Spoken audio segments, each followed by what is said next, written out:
नमस्कार, जय हिंद दोस्तों। आप सभी लोगों का घटना चक्र के इस ऑफिशियल यूट्यूब चैनल पर स्वागत है। मैं उम्मीद करता हूं कि आप लोग स्वस्थ होंगे और जितने भी आपकी पढ़ाई लिखाई का जो कार्यक्रम है, जो भी दिनचर्या है, खूब जबरदस्त तरीके से और क्रांतिकारी तरीके से चल रहा होगा। आप लोगों का हाल ही में जितने भी एग्जाम है, उस एग्जाम के लिए एकदम टूट पड़िए, लड़ पड़िए और जितना हो सके उतना अपना टाइम सिर्फ पढ़ाई लिखाई पर दीजिए, ठीक है। बाकी इसके पहले जितनी भी आप लोग बकैती कर रहे थे, इधर उधर घूम रहे थे, दोस्तों के साथ खूब मनोरंजन पार्टी वगैरह हो रही थी, उस पर थोड़ा सा कमी लाइए और अपने जो भी आपके लेटेस्ट एग्जाम होने वाले हैं उस एग्जाम पर फोकस करिए और पूरा अपना 100% दीजिए, ठीक है। चलिए, हम लोग पर्यावरण और पारिस्थितिकी लेकर के चल रहे हैं। ये जो बुक है जीएस सामान्य अध्ययन पॉइंटर के नाम से, जितने भी पूर्व परीक्षाएं हुई हैं, उस पूर्व परीक्षाओं में जितने भी प्रश्न आए हैं, उन सभी प्रश्नों का तथ्यात्मक अध्यावत संकलन करके इस बुक को तैयार किया गया है, जो मार्केट में काफी कम दामों पे जो है उपलब्ध है। आप चाहें तो अपने जो आपके नजदीकी जो बुक स्टॉल होगा वहां पर जाकर के आप इसको परचेज कर सकते हैं और इसको पढ़ सकते हैं। हम लोग दोस्तों डिस्कस कर रहे हैं पर्यावरण एवं पारिस्थितिकी। आपके एग्जाम के दृष्टिकोण से पर्यावरण एवं पारिस्थितिकी यानी इन्वायरमेंट एंड इकोलॉजी काफी महत्वपूर्ण है। आप इसके पहले जो भी परीक्षाएं दिए होंगे या जो भी परीक्षा आप दिए होंगे, उन सब परीक्षाओं में आप जो है इससे संबंधित जो भी प्रश्न आए होंगे आप देखे होंगे। उसी चीज को ध्यान में रखते हुए जो महत्वपूर्ण टॉपिक है वो सब हम आपके सामने लेकर के आ रहे हैं और डिस्कस कर रहे हैं, ठीक है। चलिए, अगर आज हम लोग बात करें दोस्तों, आज जो महत्वपूर्ण टॉपिक है, तो आज हम लोग बात करेंगे अभ्यारण्य, जैवमंडल रिजर्व और राष्ट्रीय उद्यान। यानी हम लोग बात करेंगे आज जो आपके एग्जाम में काफी आता है, आप लोग देखे होंगे अभ्यारण्य के बारे में आप लोगों से पूछता है, राष्ट्रीय उद्यान या नेशनल पार्क के बारे में, और जो भी जैवमंडल आरक्षित क्षेत्र है या जो जैवमंडल रिजर्व है उनके बारे में हमको एग्जाम में प्रश्न देखने को मिलता है। या तो आपको सीधे सीधे पूछ देगा कि ये वन्य जीव अभ्यारण्य या ये राष्ट्रीय उद्यान किस राज्य में स्थित है, या तो आपको मैच द फॉलोइंग करके दे देगा और आपको उसको मैच करना होगा, ठीक है। तो आपके एग्जाम के दृष्टिकोण से ये टॉपिक काफी आज महत्वपूर्ण होने वाला है। तो आप कॉपी और कलम लेकर के बैठ जाइए और खूब मजे के साथ शुरू करते हैं हम लोग आज का लेक्चर। चलिए, अगर हम लोग दोस्तों अगर बात करें सबसे पहले जैव विविधता संरक्षण की विधियां, इसके भी पहले हम लोग पढ़ चुके हैं। थोड़ा सा मैं आप लोगों को रिवाइज कराना चाह रहा हूं ताकि आने वाला जो भी टॉपिक है उससे आप लोग आसानी से कनेक्ट कर सकें, ठीक है। चलिए, तो आपको पता है, मैंने बताया था जैव विविधता संरक्षण की दो विधियां हैं। हमने बात किया था सबसे पहले स्वस्थानिक संरक्षण, यानी हम लोग बोलते हैं इन सीटू कंजर्वेशन विधि, ठीक है। पहली विधि जिसको हम लोग बोलते हैं इन सीटू कंजर्वेशन, और दूसरा विधि बात करें दोस्तों तो बाह्य स्थानिक संरक्षण, जिसको हम लोग बोलते हैं एक्स सीटू कंजर्वेशन। ये जैव विविधता संरक्षण के यानी जैव विविधता को संरक्षित करने के लिए जो दो विधियां हम लोग अपनाते हैं, उसी में से हम लोग एक विधि है इन सीटू कंजर्वेशन और दूसरा है दोस्तों एक्स सीटू कंजर्वेशन। चलिए, अगर हम लोग सबसे पहले बात करें स्वस्थानीय संरक्षण यानी इन सीटू कंजर्वेशन की, कि इन सीटू कंजर्वेशन से क्या तात्पर्य है या इन सीटू कंजर्वेशन से हम क्या समझते हैं। तो इन सीटू कंजर्वेशन का तात्पर्य है दोस्तों वनस्पति एवं जीव जंतुओं को उनके निकेत में, दोस्तों उनके निकेत में, इसको हम लोग बोलते हैं निषेध, ठीक है। इसके बारे में हम लोग बात कर चुके हैं कि वनस्पति एवं जीव जंतुओं को उनके निकेत में, निषेध में संरक्षित करना।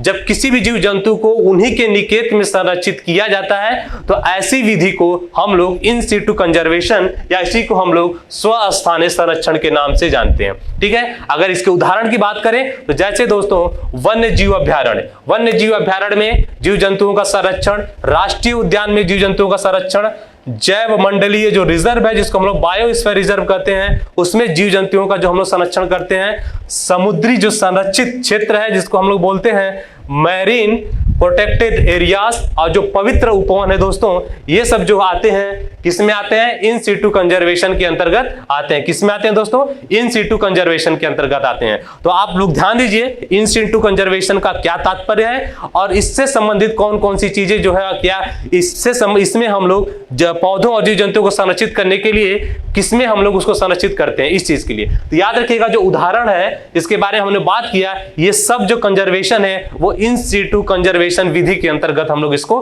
रखते हैं, ठीक है। यानी इन सब में पेड़ पौधों या जीव जंतुओं को जो संरक्षित करने के लिए जो विधि अपनाते हैं, जो प्रोसेस को अपनाते हैं, उसको हम लोग इन सीटू कंजर्वेशन के नाम से जानते हैं। चलिए आते हैं दोस्तों दूसरे वाले टॉपिक पे जिसको हम लोग बोलते हैं बाह्य स्थानिक संरक्षण या इसी को हम लोग बोलते हैं एक्स सीटू कंजर्वेशन।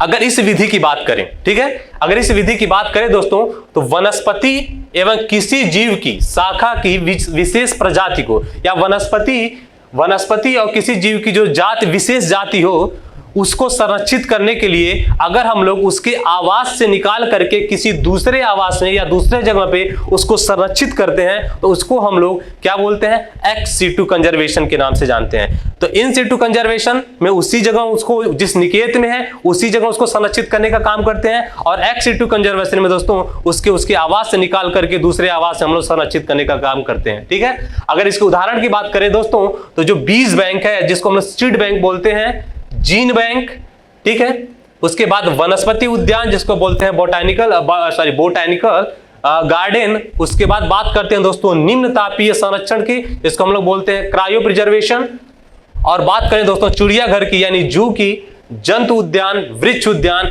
ये सब जितने उदाहरण हम आपके सामने रखे हुए हैं या जितने उदाहरण की हम लोग बात कर रहे हैं, इन सब में जीव जंतुओं को संरक्षित करने के लिए जिस विधि का उपयोग करते हैं उसको हम लोग एक्स सिटू कंजर्वेशन के नाम से जानते हैं। तो याद रखिएगा, एग्जाम के दृष्टिकोण से अगर आपसे पूछ देता है कि इन सिटू या एक्स सिटू कंजर्वेशन का क्या तात्पर्य है, उसका क्या मीनिंग है, और दूसरा याद रखिएगा कि इसमें इन सिटू कंजर्वेशन और एक्स सिटू कंजर्वेशन के लिए जो प्रोसेस को अपनाते हैं उसमें हमको ये सब जो है उदाहरण है वो ध्यान रखिएगा। आपसे एग्जाम में कैसे पूछेगा इससे प्रश्न, आपसे पूछ सकता है, इनमें से नाम दे देगा और पूछ देगा कि इन सिटू कंजर्वेशन के तहत कौन कौन से आते हैं, या इनमें से किसमें इन सिटू कंजर्वेशन को अपनाया जाता है। ठीक है, तो याद रखिएगा एग्जाम के दृष्टिकोण से क्या क्या महत्वपूर्ण है, अपने दिमाग में इसको भर लीजिए, ताकि आपके एग्जाम में अगर इससे आए तो आराम से उस एग्जाम में उस प्रश्न को सॉल्व करके चले आएंगे। ठीक है, चलिए आते हैं दोस्तों हम लोग अगले पॉइंट पे।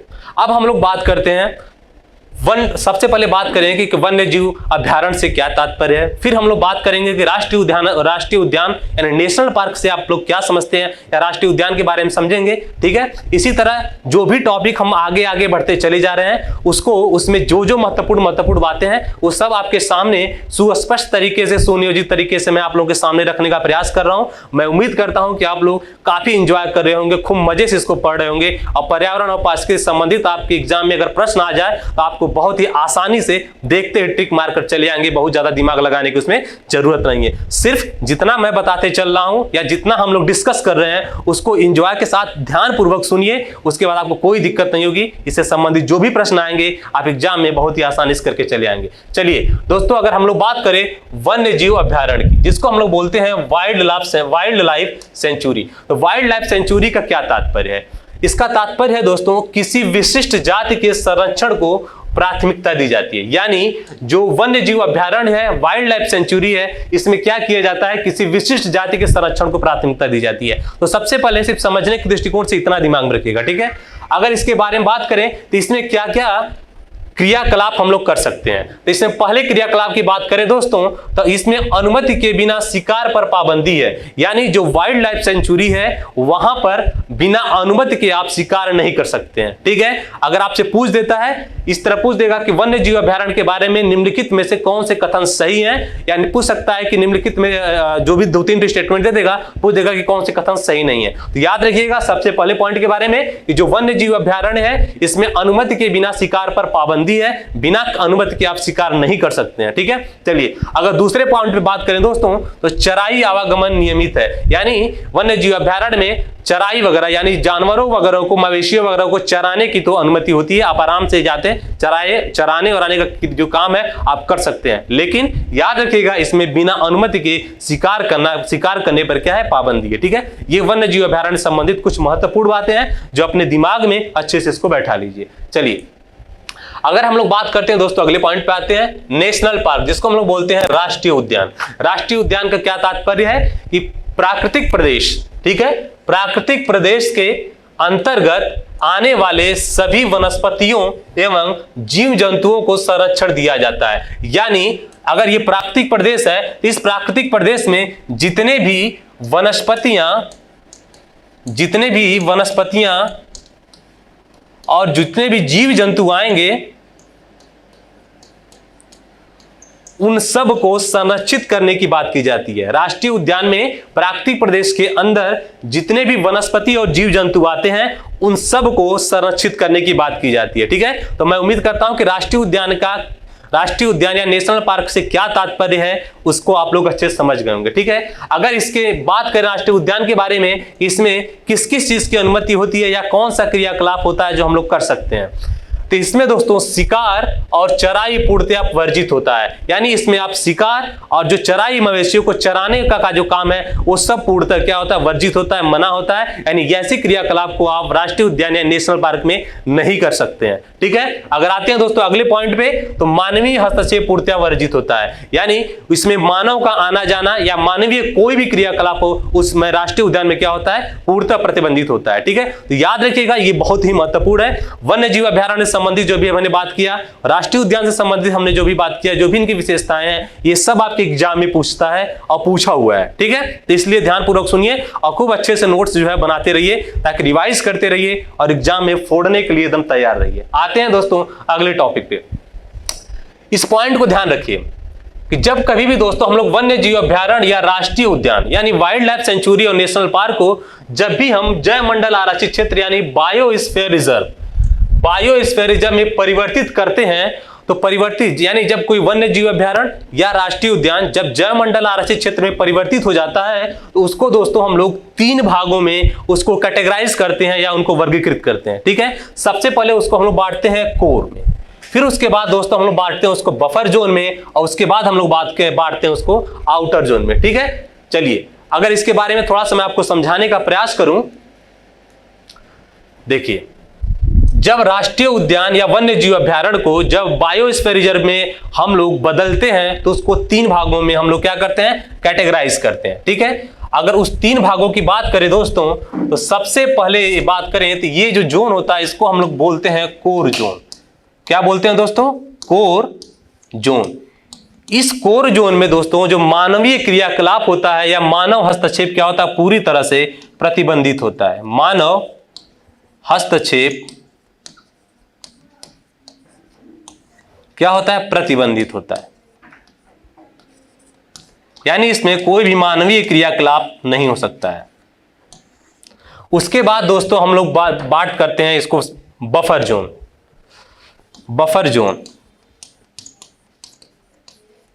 बफर जोन, इस बफर जोन की बात करें दोस्तों तो इसमें चयनात्मक कटाई संभव है। यानी चयनात्मक कटाई संभव है। चयनात्मक कटाई का क्या मतलब है, चयनात्मक कटाई का तात्पर्य है दोस्तों कि वन्य जीव जब भी हम लोग मान लीजिए वन्य जीव जो भी वन्य जीव अभयारण्य राष्ट्रीय उद्यान जो जैवमंडल आरक्षित क्षेत्र में परिवर्तित हो गया है, वहां पर चयनात्मक कटाई का तात्पर्य है कि वहां पर जो भी पेड़ पौधे होंगे हरे भरे या जो भी अपने विकसित अवस्था में होंगे उनको आप उनकी कटाई नहीं कर सकते हैं। जो भी वहां पर सूखी लकड़ियां होंगी या जो भी पेड़ पौधे जो सूख चुके होंगे उन्हीं को हम लोग क्या कर सकते हैं, उन्हीं की कटाई कर सकते हैं या उन्हीं को हम लोग अपने उपयोग के लिए उनको उपयोग करने के लिए उसको हम लोग क्या कर सकते हैं, यूज कर सकते हैं। तो चयनात्मक कटाई का क्या तात्पर्य है, मैं उम्मीद करता हूं कि आप लोगों को समझ में आ गया। फिर इसको दोस्तों हम लोग तीसरे पार्ट में यानी तीसरे कैटेगरी में इसको हम लोग जो कैटेगराइज करते हैं इसको हम लोग बोलते हैं आउटर जोन। इस आउटर जोन में दोस्तों जो मानवीय हस्तक्षेप है वो संभव है। यानी जो भी मानवीय क्रियाकलाप है हमारे पर्यावरण को ध्यान में रखते हुए वो यहां पर हम लोग यानी जो आउटर जोन है वहां पर कर सकते हैं। ठीक है, तो मैं उम्मीद करता हूं कि जो भी वन्य जीव अभयारण्य राष्ट्रीय उद्यान है जिसको हम लोग जैवमंडल आरक्षित क्षेत्र में जब हम लोग उसको परिवर्तित करते हैं तो उसको 3 कैटेगराइज में हम लोग क्या करते हैं, उसको कैटेगराइज करते हैं और उनको हम लोग उनकी क्या महत्वपूर्ण विशेषताएं हैं मैं उम्मीद करता हूं कि आप लोगों को समझ में आ गया हो। चलिए हम लोग बढ़ते हैं दोस्तों अगले पॉइंट पे। आते हैं दोस्तों हम लोग अगले पॉइंट पे। हम लोग बात करेंगे कि भारत के प्रमुख वन्य जीव अभयारण्य के बारे में। यह भी आपके एग्जाम के दृष्टिकोण से काफी महत्वपूर्ण है। हर साल आपको जो भी एग्जाम देते होंगे आपके वन्य जीव अभयारण्य के बारे में, आपके राष्ट्रीय उद्यान के बारे में, जो भी जैवमंडल आरक्षित क्षेत्र है उनके बारे में आपको परीक्षाओं में संबंधित इससे प्रश्न देखने को मिलेगा। या तो सीधे सीधे बहुविकल्पिक में एक ऑप्शन किसी एक राष्ट्रीय उद्यान या वन्य जीव अभयारण्य के बारे में पूछ देगा कि किस राज्य में स्थित है, या तो आपको इसका दूसरे रूप में जो प्रश्न पूछने का तरीका है मैच द फॉलोइंग करके आपके सामने रखा जाएगा। इसलिए ये एग्जाम के दृष्टिकोण से ये टॉपिक काफी महत्वपूर्ण है। तो आज हम लोग बात करते हैं दोस्तों सबसे पहले कि भारत में जो वन्य जीव अभयारण्य है प्रमुख कौन से हैं। अगर हम लोग सबसे पहले बात करें दोस्तों कि केरल में स्थित वन्य जीव अभयारण्य की, यानी केरल में कौन कौन से वन्य जीव अभयारण्य स्थित हैं, तो याद रखिएगा दोस्तों जो पेरियार वन्य जीव अभयारण्य है, शांत घाटी जो वन्य जीव अभयारण्य है, नैयर वन्य जीव अभ्यारण्य और सागर वन्य जीव अभ्यारण्य, ये सब जो वन्य जीव अभ्यारण्य कहां पर स्थित है? केरल राज्य में स्थित है। जैसे जैसे हम लोग ये पीपीटी आपके सामने है, ऐसे ही आप लोग नोट बनाइए। मतलब एक राज्य को, एक स्टेट को उठाइए, उस स्टेट में कितने कितने वन्य जीव अभ्यारण्य है, कितने कितने नेशनल पार्क है, सबको एक जगह आप लिखिए। इससे क्या होगा कि आपके दिमाग में वो अच्छे से एक जगह स्टेट में क्या वो बैठ जाएगा, इसका आपको इधर उधर भागने की जरूरत नहीं है। नहीं तो ऐसे क्या होता है कि आप बुक वगैरह में देखेंगे काफी रैंडमली दिया हुआ है, ठीक है, तो उस तरह से तैयार करने का कोई बहुत ज्यादा औचित्य समझ में नहीं आता है। तो जिस तरह से पीपीटी तैयार किया गया वैसे ही आप लोग अपने नोट में नोट डाउन करते रहिए, ठीक है। चलिए आते हैं दोस्तों हम लोग इसके अगले स्टेट पे। अब हम लोग बात करते हैं दोस्तों कि कर्नाटक में स्थित वन्य जीव अभ्यारण्य के बारे में। कौन कौन से वन्य जीव अभ्यारण्य जो है कर्नाटक राज्य में स्थित है? तो याद रखिएगा दोस्तों, जो रंगनातिट्टु पक्षी अभ्यारण्य, ये हमको कर्नाटक में देखने को मिलता है। मूकांबिका वन्य जीव अभ्यारण्य, ये भी हमको कर्नाटक में देखने को मिलता है, ठीक है। तो ये महत्वपूर्ण क्या है? वन्य जीव अभ्यारण्य, पक्षी अभ्यारण्य, जो हमको कहां देखने को मिलता है? कर्नाटक राज्य में देखने को मिलता है। चलिए बात करते हैं दोस्तों आंध्र प्रदेश की, कि आंध्र प्रदेश में कौन कौन से वन्य जीव अभ्यारण्य हैं। तो पाकल वन्य जीव अभ्यारण्य और नागा अर्जुन सागर वन्य जीव अभ्यारण्य, ये हमको देखने को मिलता है आंध्र प्रदेश में, ठीक है। चलिए मैं उम्मीद करता हूं कि आप लोगों को अच्छे से समझ में आ रहा होगा और आप लोग अच्छे से इसी तरह से नोट करते हुए आगे बढ़ रहे होंगे। बात करते हैं दोस्तों अगस्त्यामलाई अभ्यारण्य की। तो याद रखिएगा काफी महत्वपूर्ण है, ये कई बार एग्जाम में पूछा हुआ है। ये अगस्त्यामलाई जो वन्य जीव अभ्यारण्य है दोस्तों, ये केरल और तमिलनाडु के सीमा पर यानी उसके बाउंड्री पर हमको देखने को मिलता है, ठीक है। चलिए आते हैं दोस्तों, हम लोग बात करते हैं कि तमिलनाडु में कौन कौन से वन्य जीव अभ्यारण्य स्थित हैं। बात करते हैं दोस्तों, जो अन्नामलाई अभ्यारण्य या अन्नामलाई वन्य जीव अभ्यारण्य हमको जो देखने को मिलता है, याद रखिएगा वो किस राज्य से संबंधित है? वो तमिलनाडु राज्य से संबंधित है। चलिए आगे बढ़ते हैं, बात करते हैं दोस्तों गोवा की, कि गोवा में कौन कौन से वन्य जीव अभ्यारण्य स्थित है। बोंडला, कोटीगांव और महावीर वन्य जीव अभ्यारण्य, ये तीनों ही महत्वपूर्ण वन्य जीव अभ्यारण्य हमको किस राज्य में देखने को मिलते हैं? ये हमको देखने को मिलते हैं गोवा में, ठीक है, जिसकी राजधानी है पणजी। बात करते हैं दोस्तों गुजरात की। गुजरात में कौन कौन से स्थित है वन्य जीव अभ्यारण्य? याद रखिएगा काफी महत्वपूर्ण है, अभी हाल ही में जो एग्जाम हुए हैं उसमें भी ये पूछा गया था। जंगली गधा वन्य जीव अभ्यारण्य, ये जंगली गधा वन्य जीव अभ्यारण्य कहां पर देखने को मिलता है? तो गुजरात राज्य में देखने को मिलता है, जिसकी राजधानी है गांधीनगर, ठीक है, काफी महत्वपूर्ण है। ये जितने भी महत्वपूर्ण वन्य जीव अभ्यारण्य है, इसको आप लोग नोट करते चलिए और इसको रटना नहीं है। आप किसी भी टॉपिक को रटिए नहीं कि आप बैठ करके पता चले कि जबरदस्त तरीके से उसको रट्टा मार रहे हैं। रटने से कुछ नहीं होता है, उसको हम लोग एक दूसरे रूप में अगर बात करें उसको रिवाइज करना कहते हैं। मल्टीपल टाइप चीजों को रिवाइज करिए, आपको ऐसे ही चीजें याद होगी। जो भी चीजें बार बार आपको भूल रही हैं, आपको लग रहा है कि ये टॉपिक महत्वपूर्ण है, हमारे एग्जाम में आता रहता है और इसको हमको याद करना है, तो उसको सिर्फ एक बुक कॉपी लीजिए, उस कॉपी में उसको सबको एक जगह रखिए और उसको जब भी मौका मिले, जब भी आपको कभी भी मौका मिलता है दिन में, उसको एक बार क्या करिए, पलटते हुए देख लीजिए, ठीक है। तो आपको ऐसे ही रिवाइज करते करते वो याद होगा। अगर आप सोचेंगे कि एग्जाम के 2 दिन पहले चलो भैया लिखे हुए हैं, साल में एक बार मारते हैं, उसको एक दिन पहले रिवाइज करते हैं, तो कंफ्यूजन होगा। और एग्जाम में जो भी इससे संबंधित महत्वपूर्ण प्रश्न आते हैं, जिसको आप चाहें तो बहुत ही आसानी से उसको सॉल्व कर सकते थे, लेकिन आप जो है सिर्फ उसको मल्टीपल टाइप रिवीजन न करने की वजह से क्या करते हैं, कंफ्यूजन की वजह से उसको गलत करके चले आते हैं, ठीक है। तो इसको ऐसे ही नोट करिए और इसको रिवाइज करते रहिए। चलिए हम लोग बात करते हैं दोस्तों मध्य प्रदेश की। मध्य प्रदेश जिसका कैपिटल कहां पर है, भोपाल में है। इसमें बात करें कि मध्य प्रदेश में कौन कौन से वन्य जीव अभ्यारण्य स्थित हैं, तो बात करते हैं दोस्तों, अगर मध्य प्रदेश की बात करें तो कूनो वन्य जीव अभ्यारण्य, करेरा वन्य जीव अभ्यारण्य और कान्हा वन्य जीव अभ्यारण्य, ये जो महत्वपूर्ण वन्य जीव अभ्यारण्य है हमको कहां देखने को मिलते हैं? ये एमपी यानी मध्य प्रदेश में हमको देखने को मिलते हैं, ठीक है। चलिए आते हैं दोस्तों, हम लोग बात करते हैं इसी से सटे हुए राज्य की, छत्तीसगढ़ की। इसी छत्तीसगढ़ जिसका कैपिटल कहां पर, राजधानी रायपुर है। अगर बात करते हैं कि यहां पर कौन कौन से वन्य जीव अभ्यारण्य स्थित है, तो याद रखिएगा दोस्तों, कांगेर घाट और गोमर्दा जो वन्य जीव अभ्यारण्य है, ये किस राज्य से संबंधित है? तो याद रखिएगा ये छत्तीसगढ़ राज्य से संबंधित है, ठीक है। चलिए आते हैं अगले पॉइंट पे, बात करते हैं उड़ीसा। इसका कैपिटल कहां है? उड़ीसा का राजधानी है भुवनेश्वर। अगर इसमें बात करें कौन कौन से महत्वपूर्ण वन्य जीव अभ्यारण्य है, तो याद रखिएगा सिमलीपाला बहुत ही महत्वपूर्ण है, हर बार एग्जाम में ये पूछा जाता है इससे। सिमलीपाला वन्य जीव अभ्यारण्य किस राज्य में स्थित है, ठीक है। उषा कोठी, भितरकनिका ये भी महत्वपूर्ण है और चिल्का झील ये भी महत्वपूर्ण है। ये सब वन्य जीव अभ्यारण्य कहां देखने को मिलते हैं? उड़ीसा राज्य में स्थित है। आज की जो क्लास है, अगर मैं आप लोगों को थोड़ा सा और अच्छे तरीके से मैं बताने का प्रयास करूं, आज की क्लास का सिर्फ इतना ही उद्देश्य है कि आपको सबसे पहले कौन कौन से वन्य जीव अभ्यारण्य है कौन कौन से राष्ट्रीय उद्यान किस राज्य में स्थित हैं, और उसके बाद वन क्या नाम है जयमंडल आरक्षित क्षेत्र। सिर्फ आज इसके बारे में हम लोग क्या नाम डिस्कस करेंगे।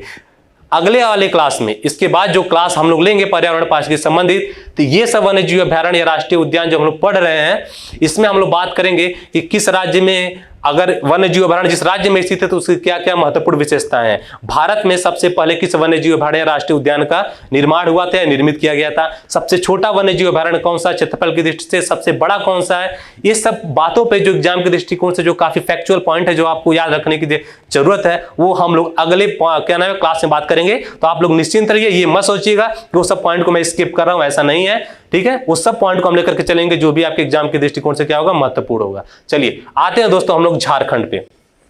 झारखंड राज्य जो बिहार से अलग हुआ है, अगर इस झारखंड राज्य की बात करें दोस्तों कि यहां पर कौन कौन से वन्य जीव अभयारण्य स्थित हैं, तो याद रखिएगा डालमा, ठीक है, महुआडार, पलामू अभयारण्य, और उसके बाद जो हजारीबाग, ये सब जो वन्य जीव अभयारण्य हैं हमको झारखंड में देखने को मिलते हैं, जिसका राजधानी कहां है, रांची, और ये बिहार राज्य से अलग हुआ राज्य है। ठीक है, तो याद रखिएगा ये सब महत्वपूर्ण जो डालमा, महुआडार, पलामू अभयारण्य और हजारीबाग, ये जो वन्य जीव अभयारण्य है हमको झारखंड राज्य में देखने को मिलता है। चलिए आते हैं अगले पे, बात करते हैं दोस्तों पश्चिम बंगाल की, जहां पर इस समय जो चीफ मिनिस्टर यहाँ की क्या नाम है, ममता बनर्जी जी हैं। अगर इसकी बात करें पश्चिम बंगाल, जिसका कैपिटल कोलकाता है दोस्तों, यहां पर बात करें कौन कौन से महत्वपूर्ण वन्य जीव अभयारण्य है, याद रखिएगा जल्दापारा वन्य जीव अभयारण्य और सुंदर वन्य जीव अभयारण्य है, हमको कहां देखने को मिलता है दोस्तों, ये पश्चिम बंगाल में हमको देखने को मिलता है। ठीक है, ऐसे ही आप इसको नोट करिए और अच्छे से नोट करते हुए आगे बढ़िए। चलिए आते हैं दोस्तों, बात करते हैं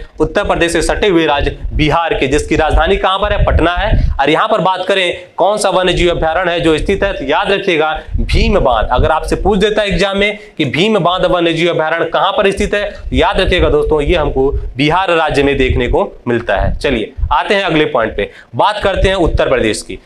उत्तर प्रदेश में स्थित वन्य जीव अभयारण्य, याद रखिएगा दोस्तों चंद्रप्रभा जो अभयारण्य है जो हमको चंदौली में देखने को मिलता है। उत्तर प्रदेश में कहां पर, चंदौली में। अगर आपसे पूछ देता है सबसे पहले इसमें याद रखिएगा कि चंद्रप्रभा वन्य जीव अभयारण्य कहां पर स्थित है, उत्तर प्रदेश में। उसके बाद अगर और नीचे या डीप में पूछने का प्रयास करे तो याद रखिएगा ये चंद्रप्रभा वन्य जीव अभयारण्य उत्तर प्रदेश के चंदौली जिले में स्थित है। चलिए महत्वपूर्ण जो है आपके एग्जाम के दृष्टिकोण से, उसी पॉइंट पर हम लोग बात करते हैं। बात करते हैं दोस्तों उत्तराखंड की। उत्तराखंड जो उत्तर प्रदेश से अलग हुआ है, इसकी राजधानी कहां पर है दोस्तों, इसकी राजधानी है देहरादून। अगर बात करें यहां पर स्थित वन्य जीव अभयारण्य की, तो जो अस्कोट वन्य जीव अभयारण्य है, अस्कोट वन्य जीव अभयारण्य दोस्तों हमको किस राज्य में देखने को मिलता है, याद रखिएगा अस्कोट वन्य जीव अभयारण्य हमको उत्तराखंड राज्य में देखने को मिलता है। चलिए आते हैं दोस्तों अगले पॉइंट पे, बात करते हैं दोस्तों जम्मू कश्मीर की। जम्मू कश्मीर के बारे में आप लोगों को पता ही है, पहले ये राज्य था, विशेष राज्य का दर्जा इसको दिया गया था, लेकिन वर्तमान समय में जम्मू कश्मीर राज्य को दो भागों में परिवर्तित करके जम्मू एंड कश्मीर और लद्दाख में बांट करके दो केंद्र शासित प्रदेश बन गया है। ठीक है, याद रखिएगा हम लोग बात करते हैं जम्मू कश्मीर के बारे में। तो जम्मू कश्मीर में जो दाचिगम वन्य जीव अभयारण्य है, ये दाचिगम वन्य जीव अभयारण्य दोस्तों हमको जम्मू कश्मीर राज्य में देखने को मिलता है। ठीक है, याद रखिएगा ये सब महत्वपूर्ण पॉइंट है, आपको एग्जाम के दृष्टिकोण से काफी ज्यादा महत्वपूर्ण आपको देखने को मिलेगा। इसको आप बहुत ही लाइटली मत लीजिएगा, आप प्रीवियस ईयर का पेपर को उठाइए और उसको देखिए, आपसे इससे संबंधित प्रश्न देखने को मिल जाएंगे। चलिए बात करते हैं दोस्तों अरुणाचल प्रदेश की।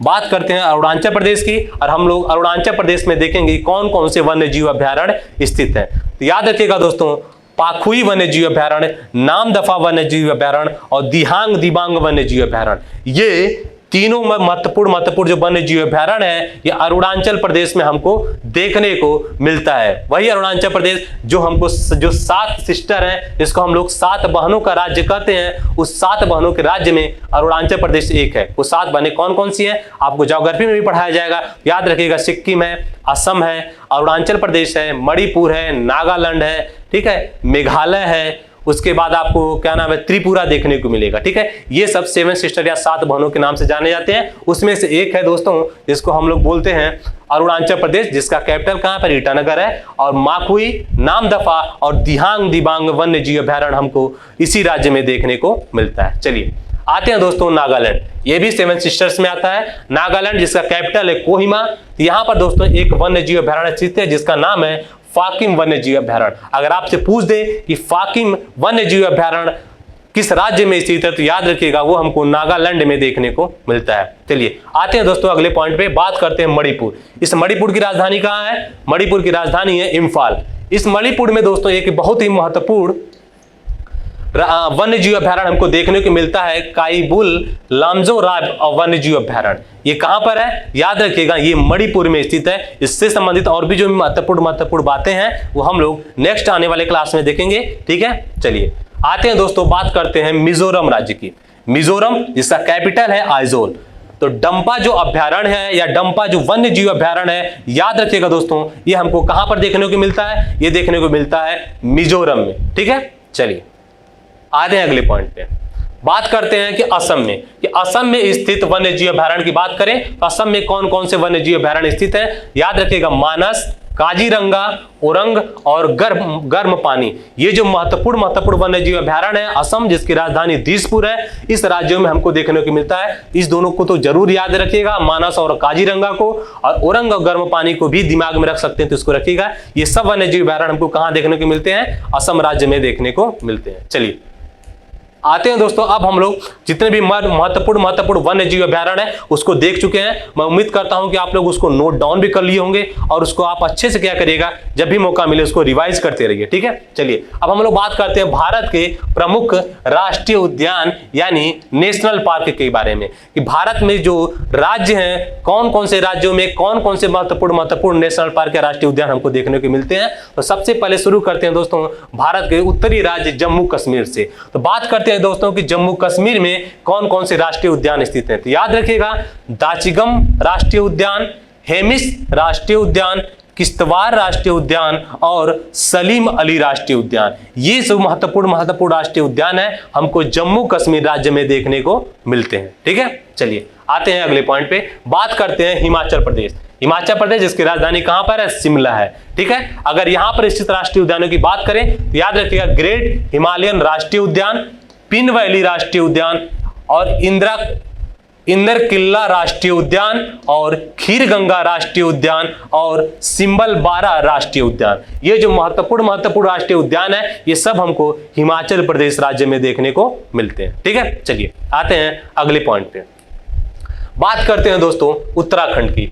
उत्तराखंड में कौन कौन से राष्ट्रीय उद्यान है? तो याद रखिएगा जिम कॉर्बेट राष्ट्रीय उद्यान, इसके बारे में बात करेंगे। काफी महत्वपूर्ण एग्जाम के दृष्टिकोण से ये जिम कॉर्बेट राष्ट्रीय उद्यान काफी महत्वपूर्ण है। तो आज सिर्फ इतना दिमाग में रखिए कि जिम कॉर्बेट राष्ट्रीय उद्यान किस राज्य में स्थित है? उत्तराखंड राज्य में स्थित है। उसके बाद इससे संबंधित इसका जो महत्वपूर्ण पहलू है या इससे संबंधित जो महत्वपूर्ण फैक्ट्स हैं हम लोग नेक्स्ट क्लास में बात करेंगे। अभी याद रखना है ये जिम कॉर्बेट राष्ट्रीय उद्यान कहां पर है? उत्तराखंड राज्य में स्थित है। गंगोत्री राष्ट्रीय उद्यान, गोविंद पशु विहार, नंदा देवी राष्ट्रीय उद्यान, राजाजी राष्ट्रीय उद्यान, वैली ऑफ फ्लावर राष्ट्रीय उद्यान जिसको हम लोग फूलों की घाटी के नाम से भी जानते हैं, ये सब राष्ट्रीय उद्यान जो महत्वपूर्ण है आपके उत्तराखंड राज्य में देखने को मिलता है। चलिए आते हैं उत्तर प्रदेश की बात करते हैं। तो याद रखिएगा जो दुधवा राष्ट्रीय उद्यान है ये एकमात्र राष्ट्रीय उद्यान है जो उत्तर प्रदेश में स्थित है, यानी उत्तर प्रदेश में सिर्फ एक राष्ट्रीय उद्यान स्थित है जिसको हम लोग दुधवा राष्ट्रीय उद्यान के नाम से जानते हैं। अब कहां पर स्थित है? ये लखीमपुर खीरी में स्थित है। अभी 2022 में जो यूपी पीसीएस का जो प्रीलिमिनरी एग्जाम हुआ था, जो प्रीलिम्स हुआ था, उसमें ये दुधवा राष्ट्रीय उद्यान को पूछा था कि ये उत्तर प्रदेश के किस जिले में स्थित है। तो याद रखिएगा सबसे पहले कि दुधवा राष्ट्रीय उद्यान उत्तर प्रदेश में स्थित है। दूसरा याद रखिएगा कि उत्तर प्रदेश में केवल एक ही राष्ट्रीय उद्यान है। और तीसरा महत्वपूर्ण पॉइंट इसमें दिमाग में रखिएगा ये लखीमपुर खीरी में स्थित है, ठीक है। चलिए आते हैं दोस्तों, बात करते हैं उत्तर प्रदेश से सटे हुए राज्य बिहार की। बिहार में राष्ट्रीय उद्यान की बात करें दोस्तों तो वाल्मीकि राष्ट्रीय उद्यान। याद रखिएगा जो वाल्मीकि राष्ट्रीय उद्यान है ये बिहार राज्य से संबंधित है, ठीक है। चलिए आते हैं दोस्तों, बात करते हैं झारखंड की। तो बेटला राष्ट्रीय उद्यान, बेटला जो राष्ट्रीय उद्यान है ये किस राज्य में स्थित है? याद रखिएगा ये बेटला राष्ट्रीय उद्यान दोस्तों हमको झारखंड राज्य में देखने को मिलता है। आते हैं लोग हरियाणा पे। हरियाणा जिसका कैपिटल कहां पर है दोस्तों? चंडीगढ़। हरियाणा पंजाब दो राज्य हैं और एक केंद्र शासित प्रदेश है चंडीगढ़। इस तीनों की राजधानी कहाँ है? चंडीगढ़। तो हम लोग बात कर रहे हैं हरियाणा में। तो हरियाणा में कौन कौन से राष्ट्रीय उद्यान स्थित हैं? तो याद रखिएगा, सुल्तानपुर राष्ट्रीय उद्यान और कालेसर राष्ट्रीय उद्यान, ये दोनों ही राष्ट्रीय उद्यान हमको हरियाणा राज्य में देखने को मिलता है। हरियाणा राज्य वही राज्य जो हमारे देश में जो भी खेल प्रतियोगिता होता है उसमें इनकी काफी ज्यादा महत्वपूर्ण भूमिका देखने को मिलती है। हमारे देश को गौरवान्वित करने के लिए वैश्विक पटल पर इनकी काफी महत्वपूर्ण भूमिका है। ठीक है, चाहे वो ओलंपिक खेल हो, चाहे और भी कोई भी खेल हो, उसमें हरियाणा के रहने वाले लोगों की काफी ज्यादा भागीदारी देखने को मिलती है। तो सुल्तानपुर राष्ट्रीय उद्यान और कालेसर राष्ट्रीय उद्यान दोस्तों हमको हरियाणा राज्य में देखने को मिलता है। चलिए बात करते हैं कि राजस्थान में स्थित कौन कौन से राष्ट्रीय उद्यान है। याद रखिएगा, केवलादेव घाना राष्ट्रीय उद्यान, रणथंभौर राष्ट्रीय उद्यान, मुकुंदरा हिल्स मरु उद्यान और सरिस्का, ये सब जो महत्वपूर्ण राष्ट्रीय उद्यान है हमको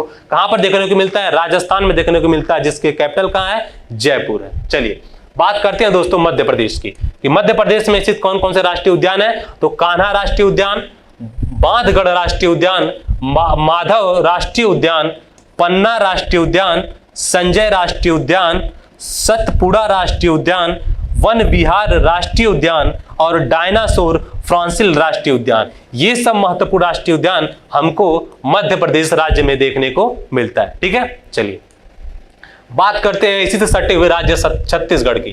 छत्तीसगढ़ में कौन कौन से महत्वपूर्ण राष्ट्रीय उद्यान है? याद रखिएगा, गुरु घासीदास या इसी को हम लोग संजय गांधी राष्ट्रीय उद्यान के नाम से भी जानते हैं। ये कहां पर देखने को मिलता है? ये हमको छत्तीसगढ़ राज्य में देखने को मिलता है। कांगेर घाटी और इंद्रावती राष्ट्रीय उद्यान, ये भी दोनों राष्ट्रीय उद्यान हमको किस राज्य में देखने को मिलता है या किस राज्य से संबंधित? तो याद रखिएगा, छत्तीसगढ़ से संबंधित है। चलिए बात करते हैं पश्चिम बंगाल की।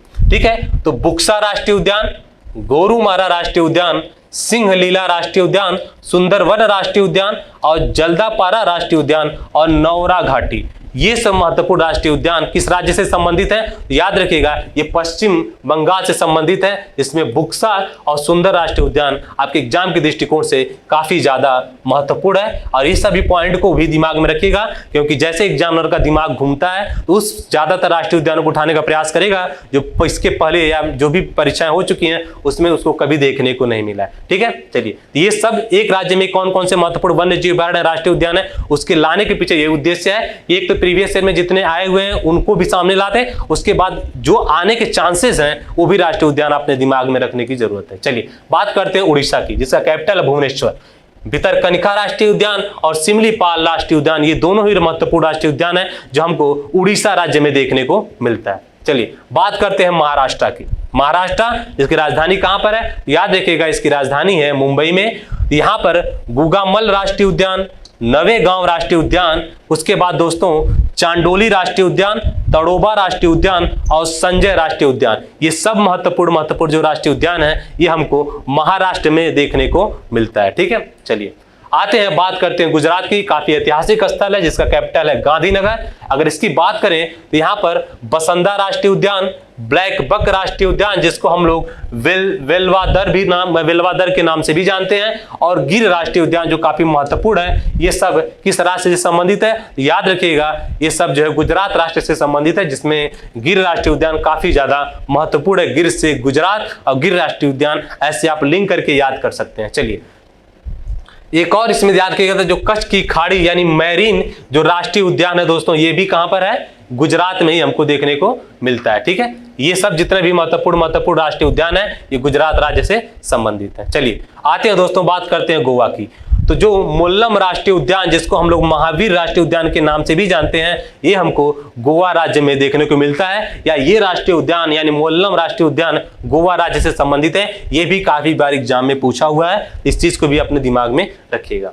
चलिए आते हैं दोस्तों, बात करते हैं कर्नाटक की। तो कर्नाटक में दोस्तों बादीपुर राष्ट्रीय उद्यान, वानेरघट्टा राष्ट्रीय उद्यान, कुद्रेमुख राष्ट्रीय उद्यान, राजीव गांधी या इसी को हम लोग नागरहोल राष्ट्रीय उद्यान के नाम से भी जानते हैं, और अंसी राष्ट्रीय उद्यान, ये सब राष्ट्रीय उद्यान हमको कर्नाटक राज्य में देखने को मिलता है, जिसकी राजधानी कहां पर है? बेंगलुरु है। ठीक है, चलिए बात करते हैं केरल की। केरल जिसकी राजधानी कहां पर है? तिरुवनंतपुरम है। यहां पर अन्नामुडी 16 राष्ट्रीय उद्यान, इरमिकुलम राष्ट्रीय उद्यान, मूथी केडटम 16 राष्ट्रीय उद्यान, और उसके बाद दोस्तों पराम्बिकुलम 16 राष्ट्रीय उद्यान, पेरियार राष्ट्रीय उद्यान और साइलेंट वैली, ये सब जितने भी महत्वपूर्ण राष्ट्रीय उद्यान है आपको कहां पर देखने को मिलेगा? केरल राज्य में देखने को मिलेगा। बहुत ही महत्वपूर्ण है एग्जाम के दृष्टिकोण से, ये सब आपके एग्जाम में आना ही आना है किसी न किसी रूप में। ठीक है, चलिए आते हैं, बात करते हैं तमिलनाडु की। तो तमिलनाडु में दोस्तों बात करें तो इंदिरा गांधी, जिसको अन्नामलाई भी बोलते हैं, मन्नार मैरीन, मुदुमलाई, गिंडी और मुकुर्थी, ये सब जो महत्वपूर्ण राष्ट्रीय उद्यान है हमको तमिलनाडु राज्य में देखने को मिलता है, जिसकी राजधानी है चेन्नई। चलिए बात करते हैं दोस्तों आंध्र प्रदेश की। ठीक है, तो पापी कोंडा राष्ट्रीय उद्यान, श्री वेंकटेश्वर राष्ट्रीय उद्यान, राजीव गांधी राष्ट्रीय उद्यान, ऐसी को हम लोग रामेश्वर राष्ट्रीय उद्यान के नाम से भी जानते हैं, ये आंध्र प्रदेश में हमको देखने को मिलता है। ठीक है, चलिए इसी आंध्र प्रदेश से अलग करके तेलंगाना राज्य बनाया गया है, इसकी राजधानी हैदराबाद है, और इस राज्य की जो प्रस्तावित राजधानी है कहां पर है? अमरावती है। बात करते हैं तेलंगाना की। ठीक है, जो आंध्र प्रदेश से अलग करके 2014 में इसका निर्माण किया गया था, इस चीज को दिमाग में रखिएगा। तो कासु ब्रह्मानंदम रेड्डी राष्ट्रीय उद्यान, महावीर हरिना वनस्थली राष्ट्रीय उद्यान और मरुगावानी राष्ट्रीय उद्यान, ये जो महत्वपूर्ण राष्ट्रीय उद्यान है हमको तेलंगाना राज्य में देखने को मिलते हैं।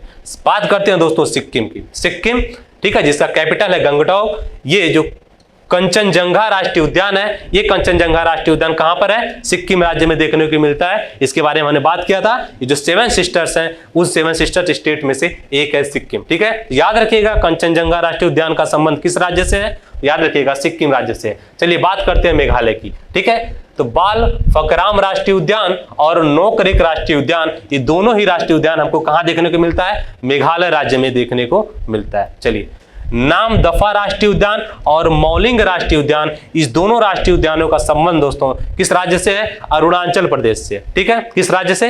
अरुणाचल प्रदेश से। चलिए आते हैं, बात करते हैं असम की। तो काजीरंगा राष्ट्रीय उद्यान, मानस, नामेरी, आरंग और डिब्रू सैखोवा राष्ट्रीय उद्यान, ये जो महत्वपूर्ण राष्ट्रीय उद्यान है ये हमको असम राज्य में देखने को मिलता है। याद रखिएगा यहाँ पे ये कांचनजंगा राष्ट्रीय उद्यान है, कांचनजंगा। ठीक है, मेरे मुंह से साथ कंचनजंगा निकल गया था, तो यहाँ पर रखिएगा कांचनजंगा राष्ट्रीय उद्यान, ये सिक्किम राज्य में स्थित है। और जो यहाँ पे काजीरंगा राष्ट्रीय उद्यान है ये हमको कहां पर देखने को मिलता है? असम में देखने को मिलता है। ठीक है, तो काजीरंगा, मानस, नामेरी, आरंग और डिब्रू सैखोवा राष्ट्रीय उद्यान असम राज्य में स्थित है। ठीक है, चलिए अगर बात करें दोस्तों नतांगकी राष्ट्रीय उद्यान, नतांगकी, न से नागालैंड और न से नतांगकी, ऐसे आप लिंक करके याद कर सकते हैं। नतांगकी राष्ट्रीय उद्यान कहां पर है? नागालैंड राज्य में हमको देखने को मिलता है। बात करते हैं दोस्तों कैबुल लामजाओ राष्ट्रीय उद्यान की, काफी महत्वपूर्ण राष्ट्रीय उद्यान है, इसका कुछ महत्वपूर्ण फैक्चुअल बातें भी है जो हम लोग कल बात करेंगे। याद रखिएगा जो कैबुल लामजाओ राष्ट्रीय उद्यान है ये हमको कहां देखने को मिलता है? मणिपुर राज्य में देखने को मिलता है। उसके बाद फावंग पुई, ब्लू माउंटेन और मुरलेन, ये जो महत्वपूर्ण राष्ट्रीय उद्यान है दोस्तों हमको मिजोरम राज्य में देखने को मिलता है। ठीक है, बात करते हैं त्रिपुरा की राजधानी कि त्रिपुरा में कौन कौन से महत्वपूर्ण, त्रिपुरा जिसकी कैपिटल कहां पर है? याद रखिएगा इसका कैपिटल है अगरतला में, और त्रिपुरा तीनों तरफ से बांग्लादेश से घिरा हुआ है। तो ये भी आपसे पूछ सकता है निम्नलिखित में से कौन सा राज्य है जो 3 तरफ से बांग्लादेश से घिरा हुआ है? तो याद रखिएगा त्रिपुरा। जो 7 बहनों का जो राज्य है या 7 स्टेट, जो 7 सिस्टर स्टेट है उसमें से ये एक है। और यहाँ पर जो क्लाउडेड, लेपर्ड और बिशोन, ये जो 2 महत्वपूर्ण राष्ट्रीय उद्यान है ये हमको त्रिपुरा राज्य में देखने को मिलता है। ठीक है, चलिए बात करते हैं अंडमान एवं निकोबार की। अंडमान एवं निकोबार में ये पता ही आपको एक केंद्र शासित प्रदेश है जो हमको कहां पर देखने को मिलता है? बंगाल की खाड़ी में देखने को मिलता है। और जो लक्षद्वीप है वो हमको क्या नाम है? अरबियन सी में देखने को मिलता है। ठीक है, हम लोग बात करते हैं अंडमान और निकोबार की। याद रखिएगा महात्मा गांधी मैमरीन राष्ट्रीय उद्यान, रानी झांसी मैरीन राष्ट्रीय उद्यान, कैम्बेल बे ग्लाथिया बे राष्ट्रीय उद्यान।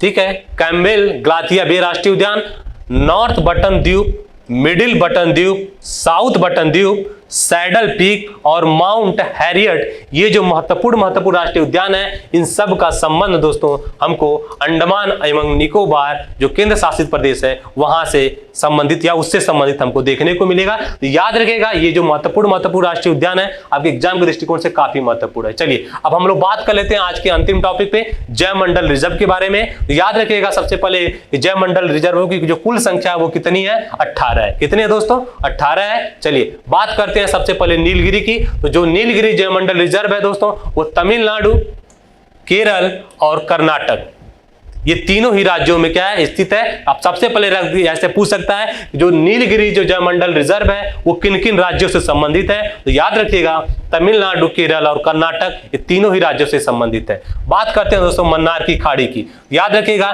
मन्नार की खाड़ी जो जैवमंडल रिजर्व है वो तमिलनाडु राज्य से संबंधित है। और इसके बारे में एक चीज और दिमाग में रखिएगा, ये क्षेत्रफल की दृष्टि से द्वितीय है। यानी अगर बात करें कि जितने भी जैवमंडल रिजर्व हैं, उस जैवमंडल रिजर्व में क्षेत्रफल की दृष्टि से दूसरा सबसे बड़ा जैवमंडल रिजर्व कौन सा है, तो याद रखिएगा वो मन्नार की खाड़ी है, जो हमको कहां देखने को मिलता है, तमिलनाडु राज्य में देखने को मिलता है। और यह भारत और श्रीलंका के मध्य में स्थित है। ठीक है, अगर बात करता है कि ये किस दो देशों के बीच में स्थित है, तो याद रखिएगा भारत और श्रीलंका के बीच में हमको देखने को मिलता है। चलिए बात करते हैं दोस्तों अगस्त्यामलाई की। अगस्त्यामलाई जैवमंडल रिजर्व है, याद रखिएगा दो राज्यों से संबंधित है, तमिलनाडु और केरल से। जो शेषाचलम राष्ट्रीय क्या नाम है जैवमंडल रिजर्व है, वो आंध्र प्रदेश में स्थित है। ठीक है, जो नंदा देवी है दोस्तों, ये उत्तराखंड राज्य में स्थित है। जो नौकरेक है दोस्तों, ये हमको मेघालय राज्य में देखने को मिलता है। जो मानस है हमने बात कर चुके हैं, ये एक जैवमंडल रिजर्व भी है जो असम राज्य में देखने को मिलता है। सुंदरवन, इसके बारे में बात कर चुके हैं, ये भी एक जैवमंडल रिजर्व है जो सुंदर पश्चिम बंगाल में देखने को मिलता है। ग्रेट निकोबार, अंडमान व निकोबार में देखने को मिलता है। और डिब्रू सैखोवा जो है, ये जो जैवमंडल रिजर्व है, ये हमको असम राज्य में देखने को मिलता है। याद रखिएगा जो डिब्रू सैखोवा जो जैवमंडल रिजर्व है, जो असम राज्य में स्थित है, ये क्षेत्रफल की दृष्टि से सबसे छोटा जैवमंडल रिजर्व है। ठीक है, चलिए आते हैं अगले पॉइंट पे। याद रखिएगा जो देवांग जो जैवमंडल रिजर्व है, ये अरुणाचल प्रदेश में स्थित है। कंचनजंगा दोस्तों सिक्किम में स्थित है। पंचमढ़ी दोस्तों मध्य प्रदेश में स्थित है। अचानकमार हमको जो अमरकंटक जो मध्य प्रदेश में वहां देखने को मिलता है। कच्छ का रण दोस्तों ये गुजरात में स्थित है। इसके बारे में याद रखिएगा जो कच्छ का रण जो जैवमंडल रिजर्व है, ये क्षेत्रफल की दृष्टि से सबसे बड़ा है। ठीक है, क्षेत्रफल की दृष्टि से सबसे बड़ा जैवमंडल रिजर्व कौन सा है, गुजरात में स्थित कच्छ का रण है। चलिए बात करते हैं दोस्तों कोल्ड डिजर्ट की। कोल्ड डिजर्ट जिसको हम लोग शीत मरुस्थल भी कहते हैं, ये कहां पर देखने को मिलता है, हिमाचल प्रदेश में। तो याद रखिएगा शीत मरुस्थल के नाम से, मरुस्थल जो है सिर्फ आप लोग गर्म मरुस्थल के बारे में ही ये जो सुने होंगे कि क्या नाम मरुस्थल जनरली गर्म होते हैं, तो ऐसा नहीं है। जो मरुस्थल होने की जो विशेषताएं हैं वो हमको शीत वाला रीजन है, जहां पर ठंडी वगैरह काफी पड़ती है या जहां का तापमान कम होता है, उस वाले रीजन में भी अगर मरुस्थल की जो परिभाषा है, अगर वो विशेषताएं हमको देखने को मिलती है, तो उसको हम लोग मरुस्थल शीत मरुस्थल के नाम से भी जानते हैं। ठीक है, तो कोल्ड डिजर्ट यानी शीत मरुस्थल कहां पर है, हिमाचल प्रदेश में स्थित है, जो एक तरह का क्या है, बायो रिजर्व है। चलिए बात करते हैं पन्ना की दोस्तों। ये पन्ना कहां पर है, मध्य प्रदेश में स्थित है, ये भी जैवमंडल रिजर्व है। और सिमलीपाला दोस्तों हमको अरुणाचल प्रदेश में उड़ीसा में देखने को मिलता है।